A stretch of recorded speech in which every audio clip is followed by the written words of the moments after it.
Дараагийн мэдээг танилцуулъя. Туркийн Анадолу агентлагаас Америкийн нэгдсэн улсын Иранд явуулж байгаа дайн байлдааны үйл ажиллагааны эдийн засгийн тооцооллыг гаргасан байна. За баатарлаг хилэн буюу Epic Fury нэртэй энэхүү арга хэмжээ эхний 100 цаг нь Америкийн нэгдсэн улсын хүчинд доор хаяж 592 тэрбум $ийн хохирлыг учруулсан Америкийн нэгдсэн улсын батлан хамгаалах төсмийн тэг 100-ны 69% орчим болсон гэдгийг тооцоолж гаргасан байна. За Анатолу агентлагийн тооцож байгаагаар Америкийн нэгдсэн улсын цэргийн ажиллагаа эхэлснээс хойш 24 цагт $779 сая зарцуулсан байна. Цэргийн ажиллагаа үргэлжилж байгаа учраас Америкийн нэгдсэн улсын давталгааны үйл ажиллагааны нийт зардал нь 3.3 тэрбум $, болсон бөгөөд стратеги олон улс судалгааны хүрээлэнгийн тоо баримт нь үнэтэй төсөө тоо баримтыг илэрхийлж байгаа. За үйл ажиллагааны зардлаас гадна Америкийн нэгдсэн улс Ираны хариу цохилтонд ихээхэн хэмжээний цэргийн байгууламж хөрөнгөө алдсан. За үүнээс болоод одоо Америкийн нэгдсэн улсын бас ихээхэн хэмжээний хохирол учирсан байна. За Анадолу Турки агентлагийн тооцож байгаагаар Америкийн нэгдсэн улс аль хэдийн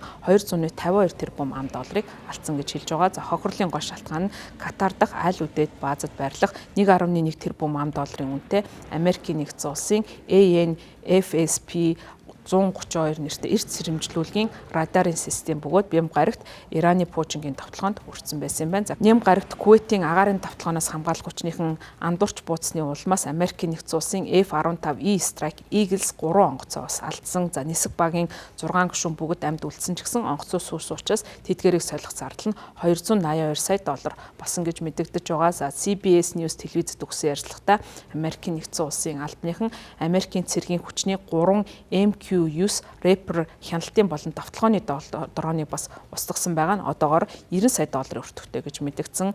За Бям гарагт өгсөн эхний цохилтын үеэр Иран, Бахрейний Манамад байрлах Америкийн тэнгисийн хүчний 5 дугаар флотын төв байранд цохилт өгч 2 хиймэл дагуулын холбооны терминал болон хэд хэдэн том барилгыг сүйтгэсэн. За нээлттэй их сурвалжийн тагнуулын тайланд дурдсанаар цохилтонд өртсөн Satcom терминалуудыг ANJS 52B гэж үзэж байгаа бөгөөд байрлуулах болон суйрлуулах зардлыг харгалзан үзвэл $20 сая өртөг гарна гэж тооцоолсон байна.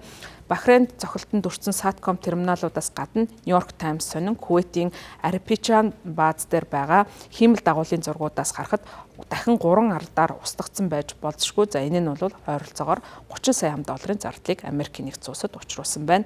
За Арабын нэгдсэн Эмират улсын Аль Рувас ажуул дөрийн хотод байрлуулсан THAAD нэртэй баллистик пуужингийн системийн радарын бүрэлдэхүүн эсгүүд нь устгагдсан тухай мэдээлэл гарсан. За үүнээс хойш Йордан дахь Мувафак Салти баазад байрлах доор хаяж нэг ANTPY 2 нэртэй систем бас устгагдсан бололтой гэж мэдэгдэж байгаа. За гэмтсэн радарын бүрэлдэхүүн эсгүүд нь тус бүр нь $500 сая өртөгтэй юм байна.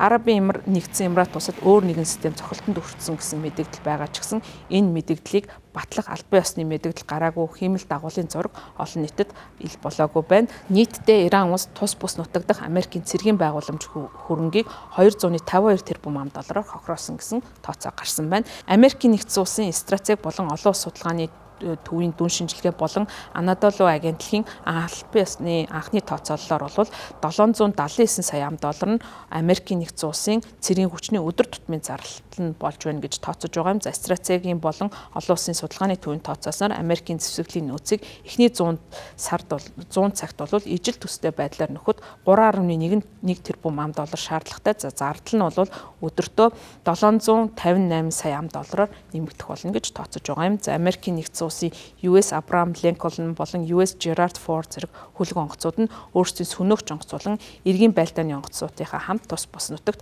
байгаа учраас өдөртөө энэ үүнийг ажиллуулахад $15 сая зарцуулагдаж байгаа. Америкийн нэгдсэн улсын хамгаалтын системийг Ираны давталгаанаас таслан зогсооход өргөнөөр ашиглаж байгаа нь энэхүү системүүдийг ашиглаж байгаа. За мөн Пен хүрээлэнгийн тооцоосноор Америкийн нэгдсэн улс 180 тэнгисийн цэргийн таслан зогсоох төхөөрөмж болон 90 Patriot Пуужин 40 THAAD таслан зогсоох хөрөмжийг бол харвсан гэсэн мэдээллийг гаргаж байгаа. За энэ нь бол Америкийн нэгдсэн улс Иранд явуулж байгаа үйл ажиллагаанд бол өөрийн төсөвийн санхугаас ихээхэн хэмжээний нөөц зарцуулж байгаа. За мөн Ираны хариу цохилтын улмаас бол Америкийн нэгдсэн улсын цэргийн байгууламж хөрөнгүүд өртөж байгаа нь Америкийн нэгдсэн улсад томоохон зардал болж байгааг тооцож гаргасан байна.